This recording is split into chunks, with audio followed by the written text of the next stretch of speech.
राधे राधे। आशा करती हूँ आप सभी स्वस्थ, व्यस्त एवं मस्त होंगे। आज हम श्राद्ध में आने वाली इंदिरा एकादशी की कथा का वांचन करेंगे। राजन, पूर्व काल की बात है।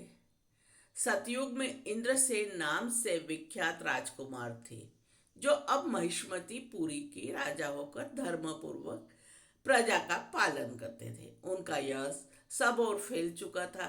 राजा इंद्रसेन भगवान विष्णु की भक्ति में तत्पर होकर गोविंद के मोक्षदायक नामों का जाप करते हुए समय व्यतीत करते थे और विधि पूर्वक अध्यात्म तत्व के चिंतन में संलग्न रहते थे। एक दिन राजा राजसभा में सुखपूर्वक बैठे थे। इतने में देवर्षि नारद आकाश से उतरकर वहां आ पहुंचे। उन्हें आया देखकर राजा हाथ जोड़कर खड़े हो गए और विधि पूर्वक पूजन कर उन्हें आसन पर बिठाया। इसके बाद वे इस प्रकार बोले, मुनि श्रेष्ठ, आपकी कृपा से मेरी सर्वथा कुशल है। आज आपके दर्शन से मेरी संपूर्ण यज्ञ क्रियाएं सफल हो गई है। देवर्षि, आपके आगमन का कारण बताकर मुझ पर कृपा करें। नारद जी ने कहा, नृपश्रेष्ठ सुनो, मेरी बात तुम्हें आश्चर्य में डालने वाली है। मैं ब्रह्मलोक से यमलोक में आया था। वहां एक श्रेष्ठ आसन पर बैठा कर यमराज ने मेरी भक्ति पूर्वक पूजा की। उस समय यमराज की सभा में मैंने तुम्हारे पिता को देखा। वे व्रत भंग के दोष से वहां आए थे। राजन, उन्होंने तुमसे कहने के लिए एक संदेश दिया है, उसे सुनो। उन्होंने कहा है, बेटा, मुझे इंदिरा के व्रत का पुण्य देकर स्वर्ग में भेजो। उनका यह संदेश लेकर मैं तुम्हारे पास आया हूँ। राजन, अपने पिता को स्वर्गलोक की प्राप्ति कराने के लिए इंदिरा एकादशी का व्रत करो। राजा ने पूछा, भगवान, कृपा करके व्रत बताइए। किस पक्ष में, किस तिथि को और किस विधि से उसका व्रत करना चाहिए? राजन, सुनो, मैं तुम्हें इस सर्वथा कुशल व्रत की शुभ कारक विधि बताता हूँ। अश्विन मास के कृष्ण पक्ष में दसवीं के उत्तम दिन को श्रद्धा युक्त चित्त से प्रातःकाल स्नान करें। फिर मध्यान्ह काल में स्नान कर एकाग्रचित होकर एक समय भोजन करे और रात्रि में भूमि पर सोए। रात्रि के अंत में निर्मल प्रभात होने पर एकादशी के दिन दातुन करके मुंह धोए। इसके बाद भक्ति भाव से निष्संकित होकर मंत्र पढ़ते हुए उपवास का नियम ले। कमल नयन भगवान नारायण, आज मैं सब भोगों से अलग होकर निराहार रहकर कल भोजन करूंगा।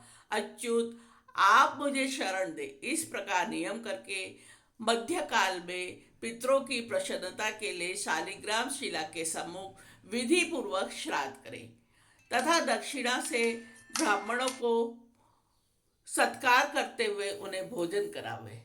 पितरों को दिए हुए अन्नमय पिंड को सुखाकर विद्वान पुरुष और गायों को खिला दे। फिर धूप और गंध आदि से भगवान हविकेश का पूजन करके रात्रि में उनके समीप जागरण करे। तत्पश्चात सवेरा होने पर द्वादशी के दिन पुनः भक्ति पूर्वक श्री हरि की पूजा करें। उसके बाद ब्राह्मणों को भोजन कराकर भाई, बंधु, नाती और पुत्र आदि के साथ स्वयं मौन होकर भोजन करें। राजन, इस विधि से आलस्य रहित होकर तुम इंदिरा एकादशी का व्रत करो। इससे तुम्हारे पितृ भगवान विष्णु के वैकुंठ धाम में चले जाएंगे। भगवान श्री कृष्ण कहते हैं, राजन, राजा इंद्रसेन ने ऐसा कहकर देवर्षि नारद अंतर्धान हो गए। राजा ने उनकी बताई हुई विधि से अंतपुर की रानियां, पुत्रों, भृत्यों सहित इस उत्तम व्रत का अनुष्ठान किया। कुंती नंदन, व्रत पूर्ण होने पर आकाश से फूलों की वर्षा होने लगी।